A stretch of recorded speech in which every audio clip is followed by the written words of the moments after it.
Hi, and welcome to the Sunday Lunch Project podcast episode for the 31st of May 2019.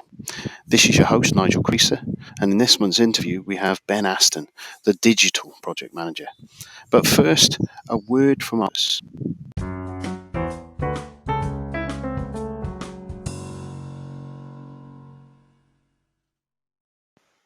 So this month, we're sponsored by my books. When I were a project manager, first published in 2015, and Project Management, the Sketches. I'll read you some reviews of them. Good read and a little close to home, 4 stars. Having worked in the computer industry since 1982, and got to say that this rings way too close to home for a lot of projects I've worked on. Laughed out loud, 5 stars. Would recommend to others. 'Tis good to look on the bright side of life. And I would recommend you buy them. If you do buy them, let me know what you think. I'd love to hear from you, whether it is on Amazon, whether it's on social media, whatever route you prefer, really. And just a quick notice, if there is anyone you know or you are interested in sponsoring the show, then please get in touch. Drop me an email at sundaylunchpmpod@nigelcreaser.com.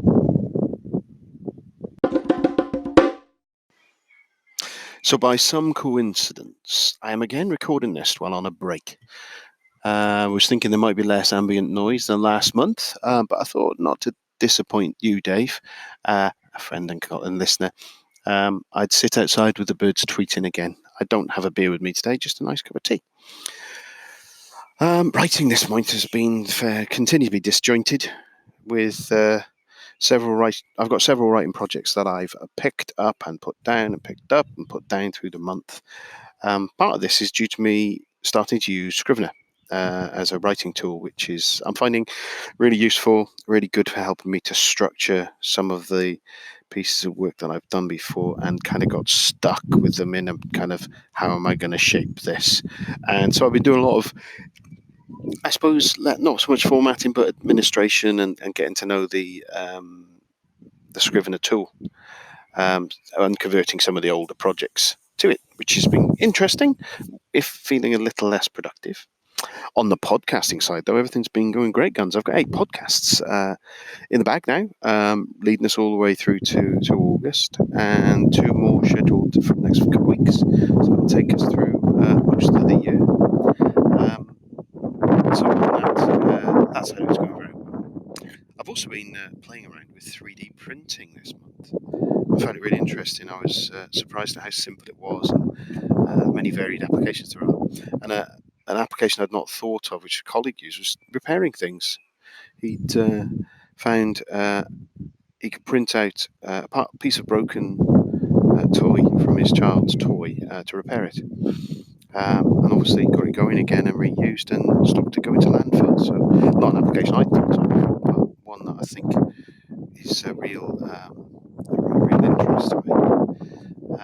Some of you may have spotted that I've also started a little rebrand of the Sunday Lunch Project, starting with the podcast, so a little different logo.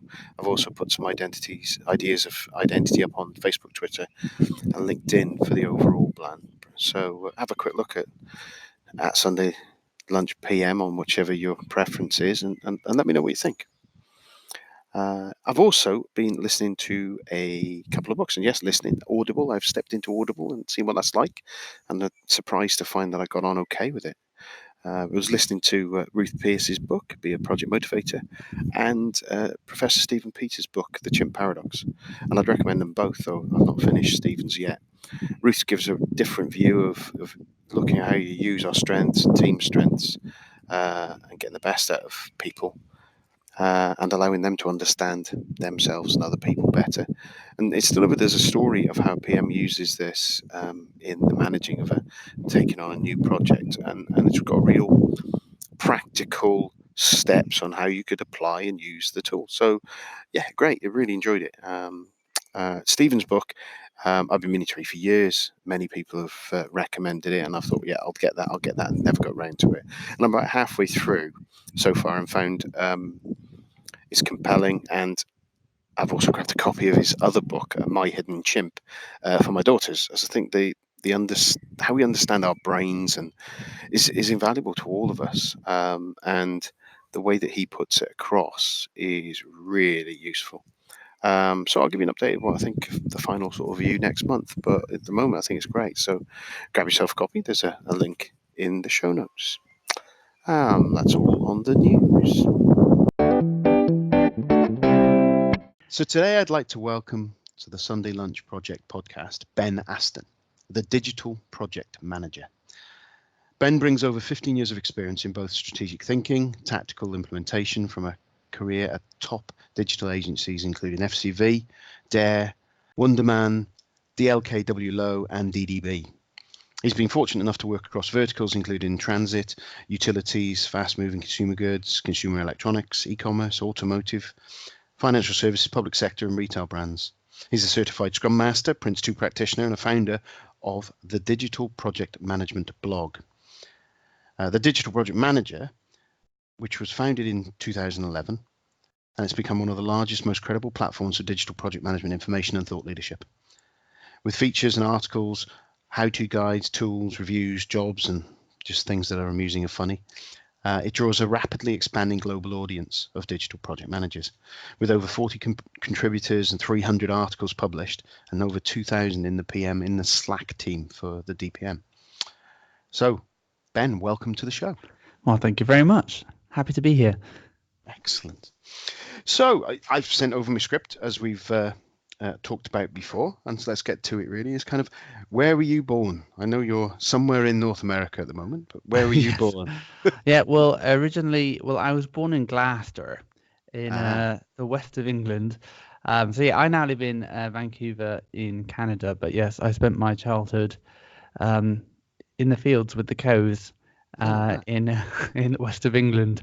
Yeah, so I grew up there until I stayed there until I was 18, I think it was, and yeah, then hopped off to university on the south coast at Sussex.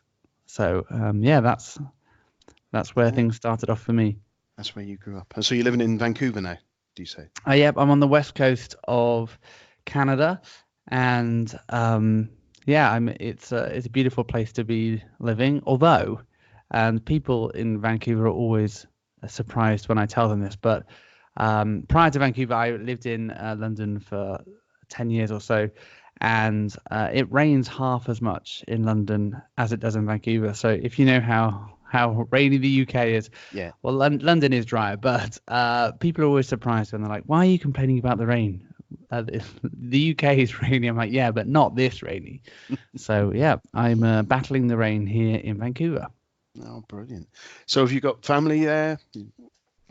Yeah, so my I live here with my wife and 2 kids, and but yeah, my family actually is currently in Kenya, in Rwanda, and some of them are in the UK. But Wow. yes, we are a global family. Oh, excellent. So how old are the kids? They are now 4 and 6. Oh, wow. Yes, that's right. Yeah. That's a project then. Yes, yeah, they keep me busy and on my toes for sure. Yeah, I know the feeling. So you said you went to university at Sussex. Yes. What did you do there? I did.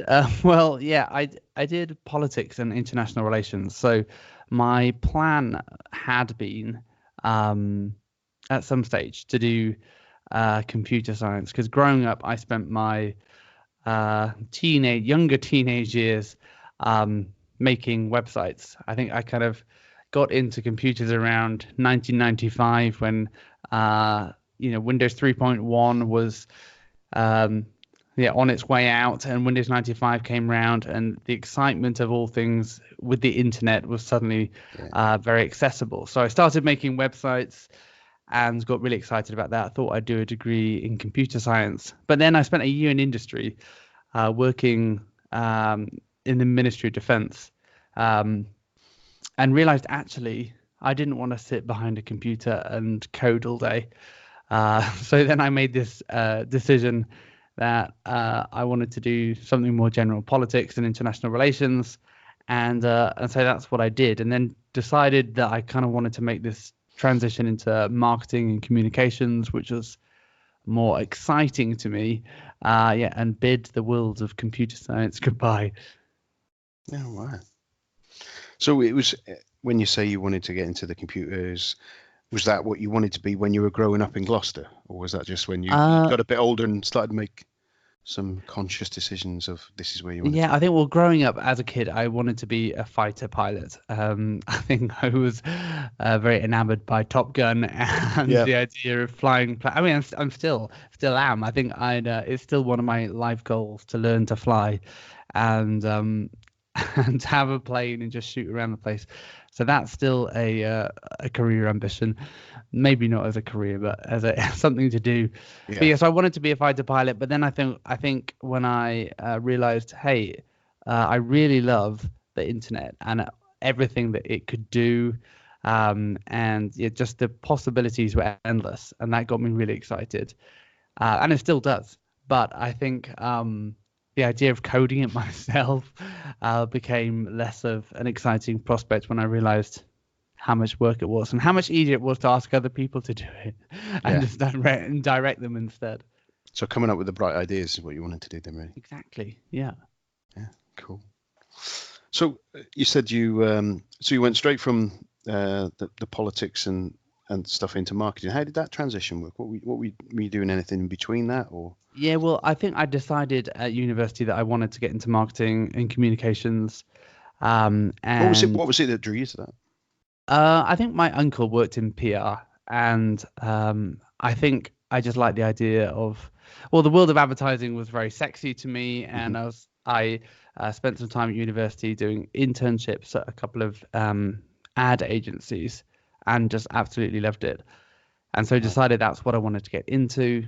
Um, so yeah, straight after university, I got into a grad scheme for one of the ad agencies, and yeah, that was my first proper job, um, working on the Stella Artois account. Hmm.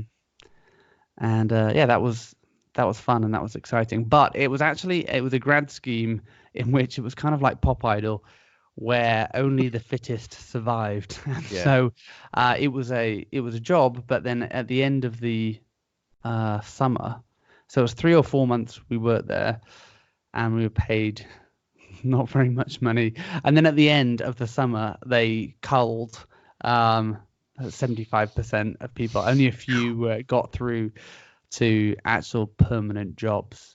And so actually that was a bit of an epiphany for me, where the feedback that I got from them was, you've got your fingers in too many pies. You're not excited enough about radio, TV, and press. Mm. You keep on talking about other stuff, and I don't think I don't think I was serious enough about advertising for them, because I was excited about everything digital. Yeah. And so that's when I realized, oh, hold on, there's ad agencies that just focus on digital. Well, that sounds like it's a much better fit for me. So that's where I ended up at an agency called Wunderman. Wow. Um, and yeah, I was started off as an account manager there, um, and or an account exec. And yeah, that was my following the Pop Idol esque debacle. That was my first real kind of job involved in projects. Oh, wow. So that's Wonderman. Where was that? Was that in London, or was? Yeah, that was it. Yeah. Yeah, in Camden. Yeah. Yeah, in Greater London House. I don't know if they're still there, but there's a really cool building, Greater London House, by just outside Mornington Crescent. And Oh, yeah, I was there for a few years. brilliant. So just, just, I suppose this is a question. It's a question for me. I'm in a kind of a what's the best word to say? Middle age is probably the best way to describe me. And this, in the last 10 years, the digital transformation of the world seems to have happened. Everyone's gone digital. And I thought the question that I ask is, what is digital for you? So you are the digital project manager. So how would you define the elevator pitch of what digital means from your point of view? Yeah, I think it's a really good question. I think within the context of digital project management, and I think when I first started the blog, I got a lot of hate mail around Probably from old gits like me. No. yeah, well, around people saying, "Oh, what are you talking about? Why are you calling this digital project management?" And I kind of said, well, it's not me, it's what people call it. Like that's what my job title is. I didn't choose it. It's Yeah. just what it says on the job description. So I think digital project management describes project management within a particular context, and the context that I have been working in throughout my career has been this with digital agencies, and I think everyone agrees a digital agency exists. So it's a project management, it's a flavor of project management, and I often talk about, like, we're all milkshakes and I'm just strawberry, and that's just kind of the word. We're just a flavor, and it's a context. So the work that we often do is around we're often working with marketing clients. They're marketing and communication kind of projects. So we're often working with internal marketing teams. They're often, rather than being B2B, they're kind of end user focused. So they're very customer experienced focused. We're often thinking about optimizing a user journey, converting people, and really thinking really, in traditional project management, we think about earned value, but we're kind of talking about, okay, how are we delivering results for the client, and how are we generating ROI for them? So it's because they're often marketing kind of projects, things are a bit more fast and loose, and there's normally not enough time. Like, the timelines are really compressed, the budgets are insufficient, and it's kind of the wild west of project management is kind of what I talk about it. Like, this is the environment where you can't really apply a traditional PMI PMBOK approach, because by the time you created all the documentation, the project would be over like a month ago. So these are really fast and loose projects. You have to be really nimble and agile about it, and creative about how you deliver a solution that's going to deliver results in a really small and short amount of time with limited budget. So it's very creative, it's very customer experience focused, and I think that kind of describes this in the environment that we're talking about. But yeah, is digital project management different from project management? No, it's just a flavor of it. Oh, cool. It's an interesting way of describing when you talk about the sort of those customer experiences.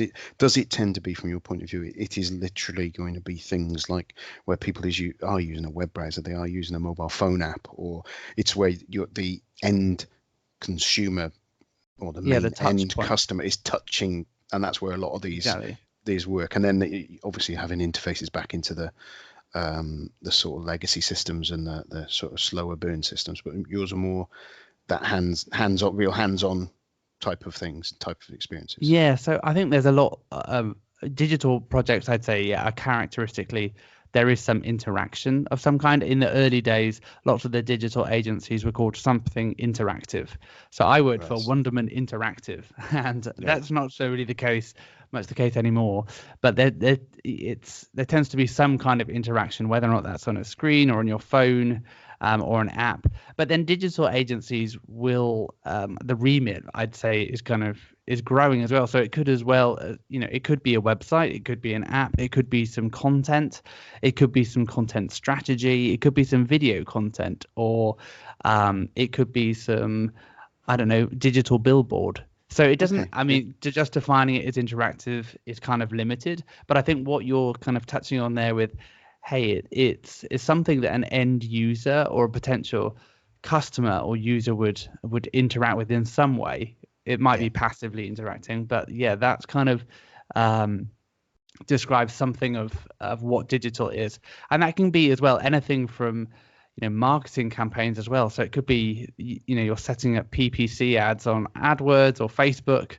It could be running a social media campaign, creating the video, creating a website, creating an app. It's all things, what's going to actually impact the end user, and what's going to deliver ROI for the person who's paying for this thing. Yeah. Yeah, I get that. And are you? And I don't. So I'm going to harp on a little bit about one of my little hobby horses and things I'm interested in is the voice interface stuff. I'm guessing that's starting to, and I know I've talked to a couple of marketing guys myself around this, is starting to bleed into this as a tool alongside all of those other ones you've just mentioned. Definitely. The Voice, Facebooks, the social, and all those. It's another tool, isn't it? Yeah, definitely. And one of the projects that I was working on at my last agency was actually looking at how we can use Alexa skills to it was a transit app basically, and the idea was, okay, how can we reduce the number of calls to call centers, which 90% of them were, hey, when's the bus arriving? How can we use a voice interface to cut out the need for someone to pick up the phone and say, oh, it's just around the corner. So I think voice as well is going to be a really interesting interface for us to play with. In the next few years. The marketing opportunities with it, I think, it become massive because of the bit that I kind of pick up on myself is around the flash briefing stuff on the Alexas, where you invite a brand in and let them sit with you at breakfast fundamentally when you say, tell me what's going on today. And whereas with the and the big brands are going to struggle to actually get in there because people aren't necessarily going to enable a big generic brand that would normally pop up on your billboard, but something that you're a fan of, you're more likely to. So your little local breweries, your little local restaurants or pubs or whatever, you'll let them in, won't you? And as long as they don't abuse that choice, then you'll keep them there. And whenever you have something going on, they're listening. So well, it's interesting, wasn't it, though, that there's people got up in arms about Fortnite. Did you see that, about that people getting ads for Fortnite? And it was, I can't quite remember the context for it, but it wasn't consensual in any way. There was just Alexa started telling people, oh, and have you played Fortnite yet today, or something like that? You should check it out. But it is kind of scary when you think about, where do you draw the line? Like what's useful and what's not. Yeah, it makes you, because the thing is once it becomes intrusive, then it stops happening, doesn't it? It stops becoming effective, and you have your box in the corner that when you want to interact with it, that's really useful. It becomes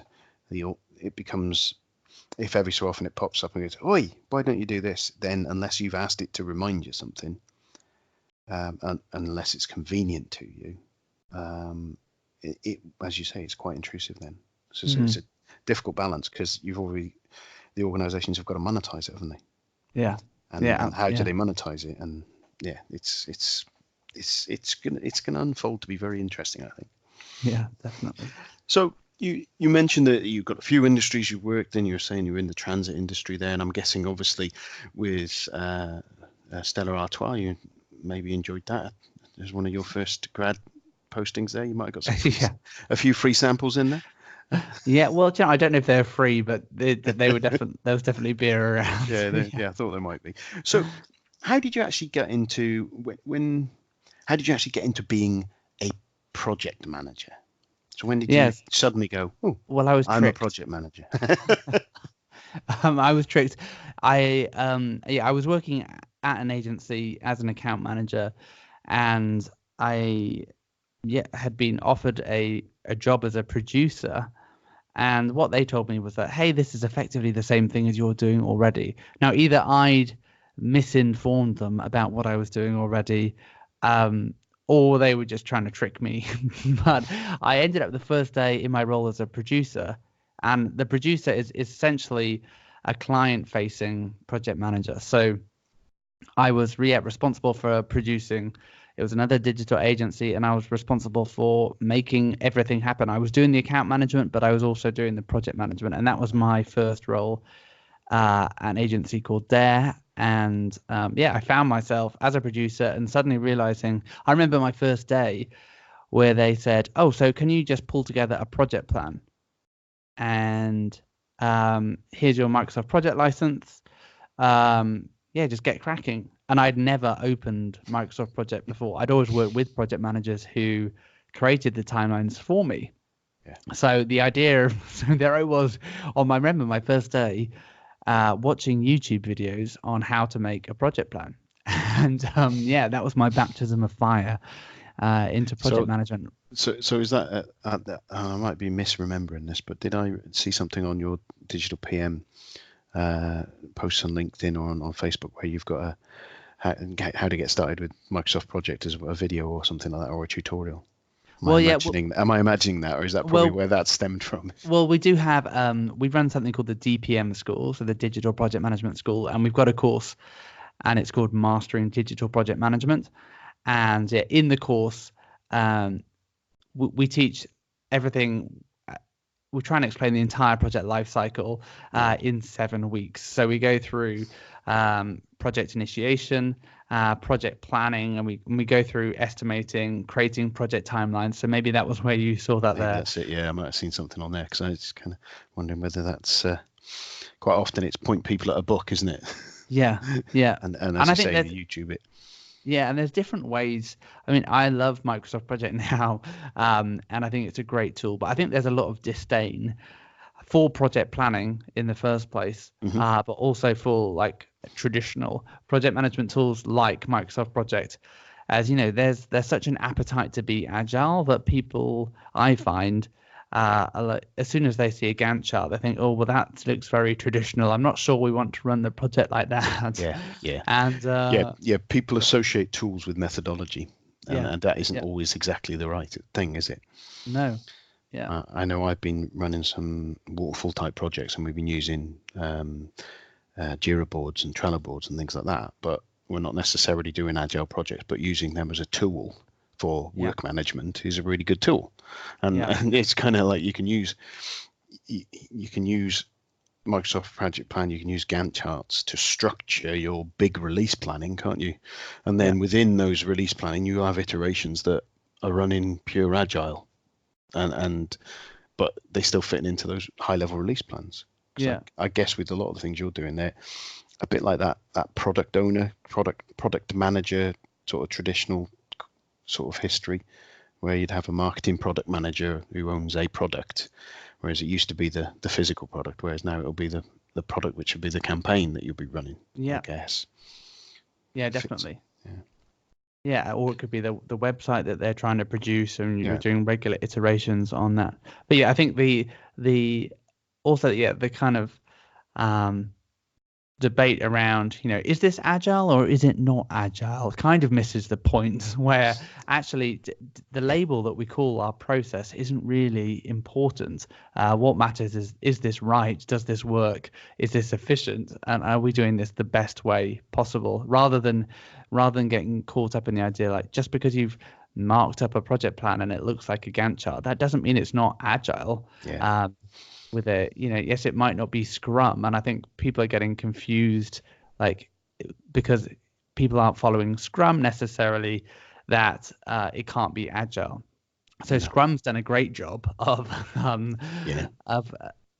proselytizing and trying to convince people that, hey, the only way to do agile is Scrum, but that's not true. Yeah, well, that's it, isn't it? It's kind of, you've got the Kanban approach where people think, well, and I'll be the same, not without going through some training. It was when it looked at Kanban, I thought, well, that's just for incident management, and then people explained to me, well, no, it's just how you decide to draw down things, and you can throw them on a Kanban board. You know your sizings of them, and you go, right, we've got 5 pieces of work that's in there. When one's done, pull down the next one, and rather than trying to decide what you're going to do preemptive. And it just gives you that thing of being able to release quickly, doesn't it? Yeah. And get the quickest thing you can out without trying to boil the ocean, without spending years planning it. But I think the other thing is that aligning, and I think there's a resistance to this, I think I find, is that people don't want to change. Once they're bet on agile, they don't want to change because they think, well, we said it was agile. And actually, parts of a piece of work, project or product or program or whatever, you'll go, well, this bit we need to do differently. Well, let's do it differently. And at that, choose the right tool for the job. And sometimes you need to go, well, we've done that bit to there, we're ready now, let's switch over to this approach. Yeah, definitely. Yeah, I think the the disdain for waterfall approaches is totally unmerited, and I think we have to evaluate our projects based on the project that we have, the client that we're working with, the team that we have, and then make a judgment call on what's the best way to approach the project. Not necessarily saying, well, hey, we're an agile company or we're a waterfall, or it doesn't even matter what you call yourself. It just matters that you get it delivered, and that focus on delivery, I think, is what's important. I agree. So sort of coming into these different and kind of going into the project arena of where you said that first project of yours where you were shanghaied into it. What was that project? Do you want to tell me about it? Yeah, I think that project, I'm just trying to think. I think it was for Sony, and it was for Sony Walkman. I don't know if I think Sony still produce Walkmans. Now, obviously, the Walkman that you're probably thinking of is the cassette type, and I'm not that old. But this was when they when they started. Well, when they released their MP3 player. Yeah, I remember that. They kept the brand, didn't they? Obviously. Yeah. So it was a Flash site. Remember those days? Oh yeah. And it was a very complicated Flash site where you could create your own mix in the browser using these kind of loops that we'd created. So it was a very technically complex video looping website, and it didn't go well. It did not go well. So I inherited the project halfway through. Those are always a challenge, and it did not go well. The project actually never really worked as had initially been planned. It was bleeding edge, and there was just a bit too much blood with the with the limitations of the technology and what we were trying to do in the creative vision of the project. It was a brilliant idea. It was just impossible to execute back in 2003 or whenever it was. Wow. So I imagine you look at that now and you think, actually, with the tools that we've got around, you could probably do it quite a bit quicker. Well, yeah, not necessarily quickly, but at least we could get it to work. The problem was we'd created these video loops, and the idea was that you could mix on the fly in your browser, but just because music is so it's so important that the timing of things syncs properly. When you try doing that in real time, it's fine if you send it off for batch processing and then it comes back. But when you're trying to do it in real time, getting the videos to all start at exactly the same time, when you had 8 videos, anyway, it was too complicated for 2003, whatever it was. So with all the multitude of projects that you've done over your career, what would you say would be the largest piece of work that you've managed and what you learned? And when I say largest, I don't necessarily mean man days, money. It's whatever measure of large comes into your mind, whether it might be very, very small value, but actually it was massive influence. You know what I mean? Whatever you would say is feels like the biggest. I'm going to go for the most expensive because I think that's always fine. Fun. So the most expensive one was for a utility company, and they had a sustainability program. It was a loyalty program that was tied around schools, and they launched this loyalty program. Or trying to get engagement with kids and teachers in schools. And basically, kids did activities, or teachers got their children to do activities in their classes, and they earned a currency which they could then redeem for prizes. Yeah. And the tricky thing about this project is that we inherited it from another agency, and that handover from the old agency to us wasn't entirely, well, they were trying to screw us over. They were trying to make us look bad because they'd lost the account, we'd won it, and they were like, well, you're screwed. And we it's were one of those scenarios where they only told you what you asked, that kind of thing. Yeah. So as we were tasked with kind of rebuilding this whole loyalty program and the site and how the currency was earned and spent, and just as the project went on, it was more than £1 million, and it was a multi-year project, and it just seemed that every day we discover something new about this loyalty program that they built, and it just wasn't documented. And it was a disaster. It really was, because the client wanted to know what their liability was. So how much of the currency was in the system that people could potentially redeem. Yeah. Because that's like the danger with the loyalty programs, is like how much have people actually earned, and if they spent them, how much would that cost us?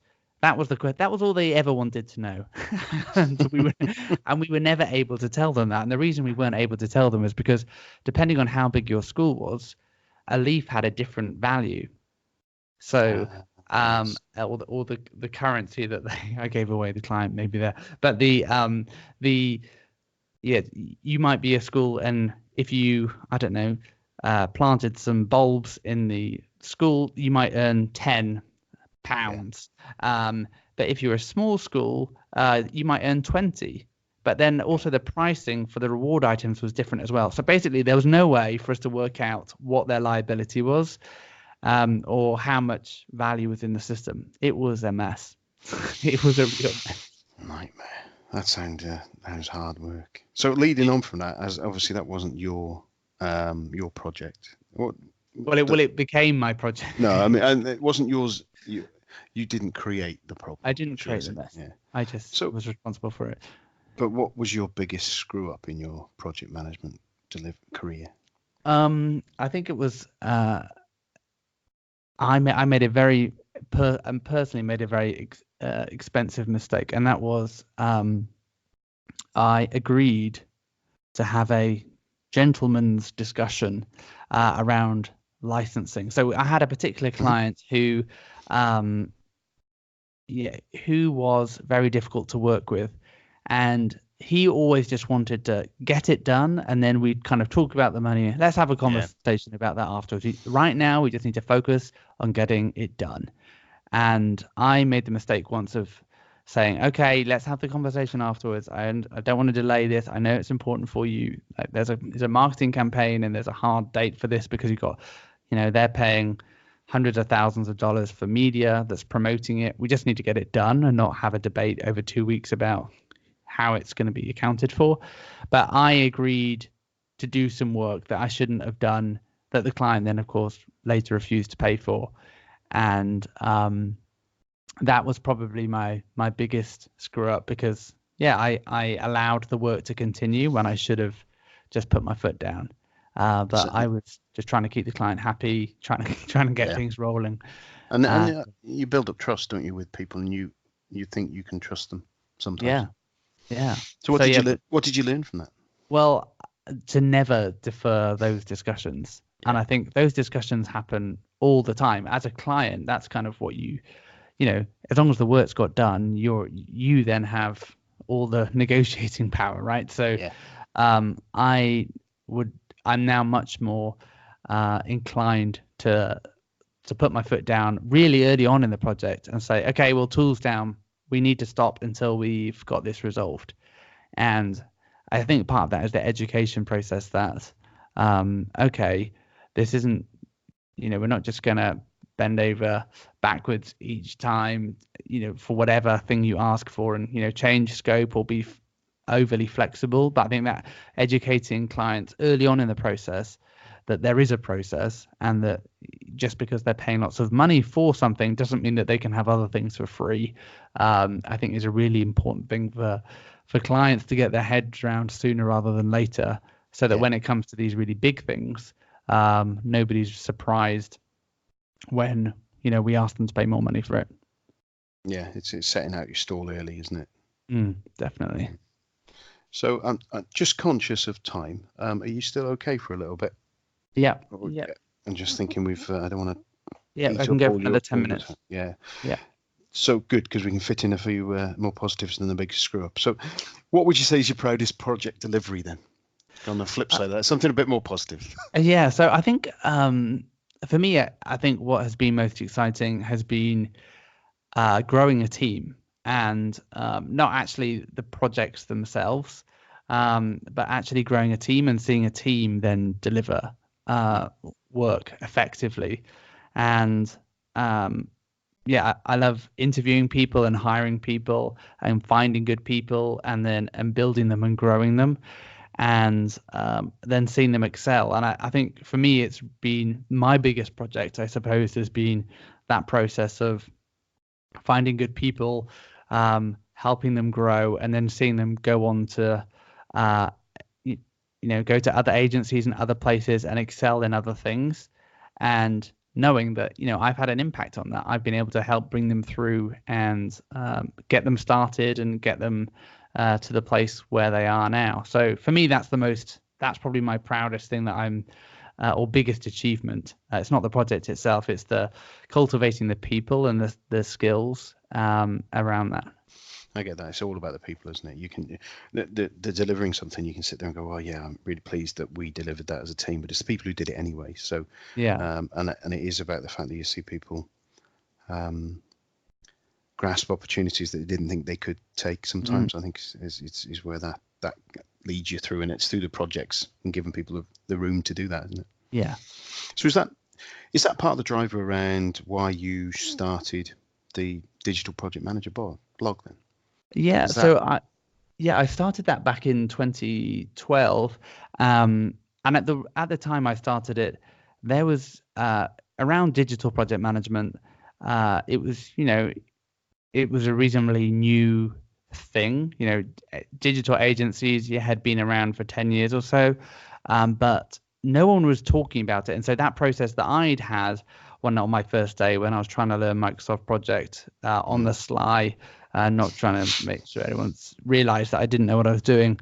I just thought, hey, this is ridiculous. Why isn't there some best practice resources out there that as a digital project manager I can draw from and learn from other people? So I set to work writing an ebook, which I still haven't finished, but the ebook idea turned into a blog and has now turned into the Digital Project Manager. So it's turned into this big community of people and this resource hub, where we offer training now specifically for digital project management to teach people how to lead and manage projects in a digital world. cool? So when's the ebook coming out then? Oh, when I finish it. Yeah. The idea, I feel your pain. Yeah. No, the idea of it was that I was going to write 100 tips for digital project management, and it was just going to be a list of random things. And yeah, I got to about 30, and then I realized, I can't be bothered to finish that anymore. But this blog thing is really taking off. So I don't know, maybe one day it'll get finished. We'll see. That would be interesting to read. Yeah. Different people consume stuff different ways, don't they? So it's Yeah, quite useful having those other ones as well. So kind of leading on from there, the last few questions I've got here. So what was the last book on project management you read? Oh, that is a good question. I always like buying books on project management just to see what other people are writing about. So I read actually didn't buy this one. Colin gave it to me. I don't know if you've heard of Colin Ellis. Yeah, he's over in Australia, isn't he, or New Zealand? Yes. Yeah. Yeah, So I'm trying to see if I can get him on the show. Yeah, get him. He's great. And he gave me a copy. Liverpudlian expert Yes. as well, isn't he? Yeah. Yeah. So I read his book, which is all about project leadership, and that was a great book. But you should chat to Colin. He's a good guy. Okay, well, I'll ping him another message. Yeah, cool. So what about your last project podcast that you listened to, besides your own, obviously, as your editor? That is a. I don't even listen to my own, so don't worry. Do you know what? I don't actually listen to podcasts. I'll No? be honest. And so when in my own podcast, I do wonder what podcasts sound like because I don't listen to them. But obviously It some sounds people okay. do. I've listened to a few of them. They sound okay. Thanks. Yeah, so you don't listen to, but fair enough. And what was the last project? Okay, what's the last project blog that you read? Elizabeth Harron has got a great blog. It's called Girl's Guide to PM. Yeah. And it's not necessarily about a girl's guide particularly, but it's just about project management. And yeah, her blog is great. She always writes great content. So it would probably be something on that. Cool. And final two questions. As a seasoned PM, and other seasoned PMs, whether they're digital or not digital PMs, what top tip would you give someone? As a seasoned PM, not necessarily. Yeah. So I think as a seasoned, having managed senior PMs and the kind of thing that I'd most get frustrated with, so this will be my tip. So I think as senior PMs, they can often become, I wouldn't say lazy, but just efficient with the way that they manage projects. So much so that obviously the requirement to produce quite so much documentation, as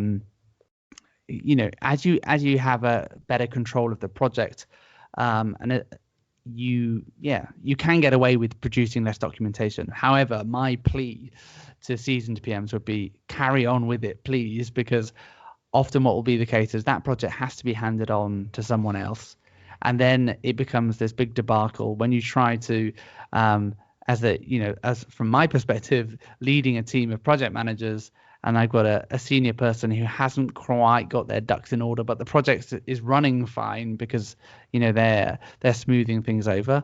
Yeah. So my plea would be, don't get lazy. You might need to hand over that project. So be on top of your documentation, and that will make it'll make your life easier, even though it doesn't feel like it.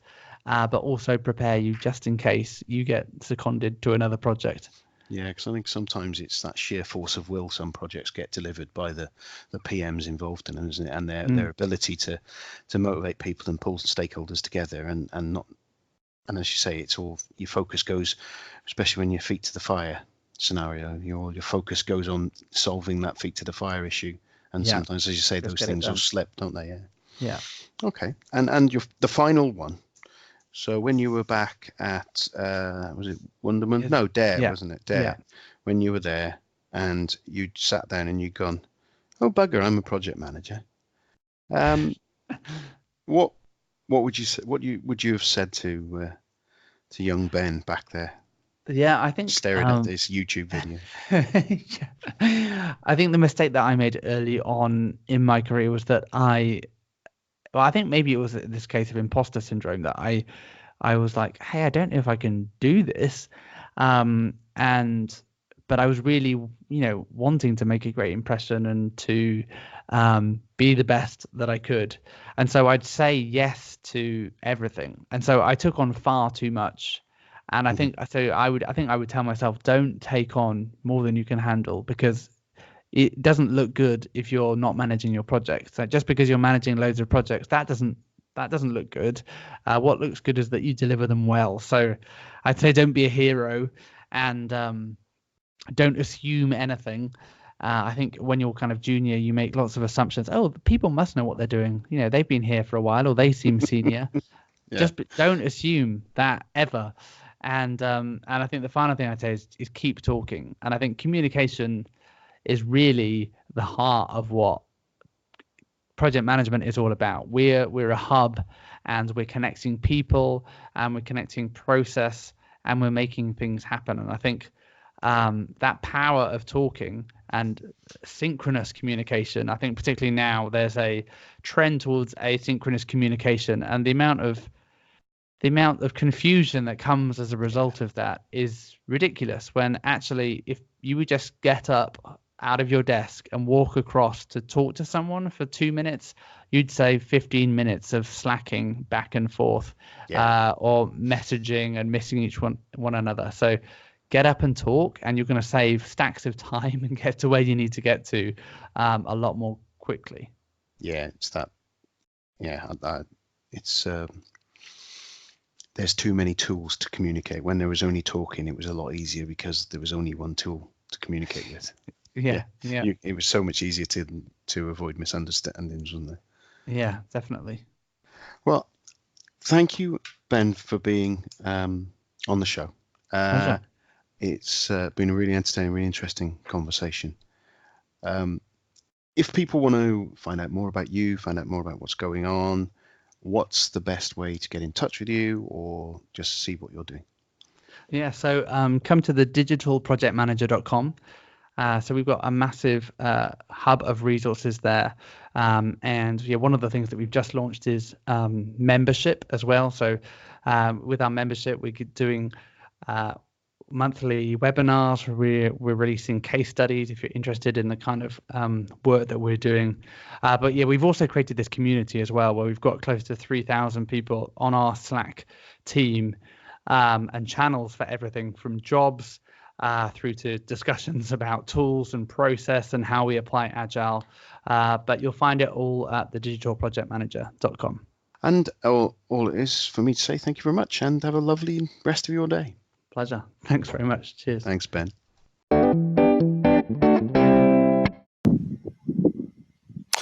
Well, many thanks to Ben for that chat, and I hope you all enjoyed that. I know I enjoyed it.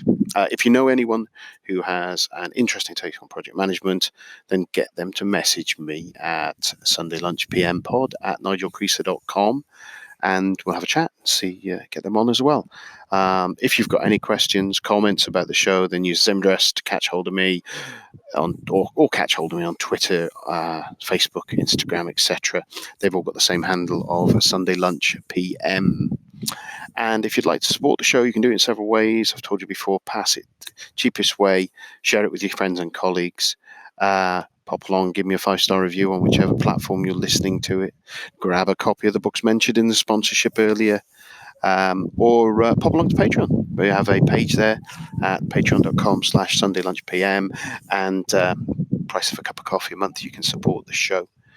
But more importantly, it'd be great to have you back next time to have a listen to the next interview. I know the fact that I know each of the interviews I've got over the next 3 months, I know they're compelling and interesting, and I'm sure that you will find something enjoyable and informative out of all of them. And remember, #project management is funny. Well, it's goodbye from me, Nigel Creaser, and it's goodbye from him, the Sunday Lunch PM. Goodbye.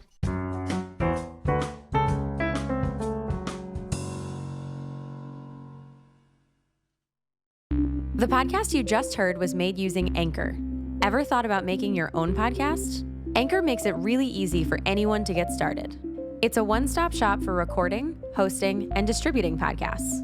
Best of all, it's 100% free. Sign up now at anchor.fm/new. That's anchor.fm/new to get started.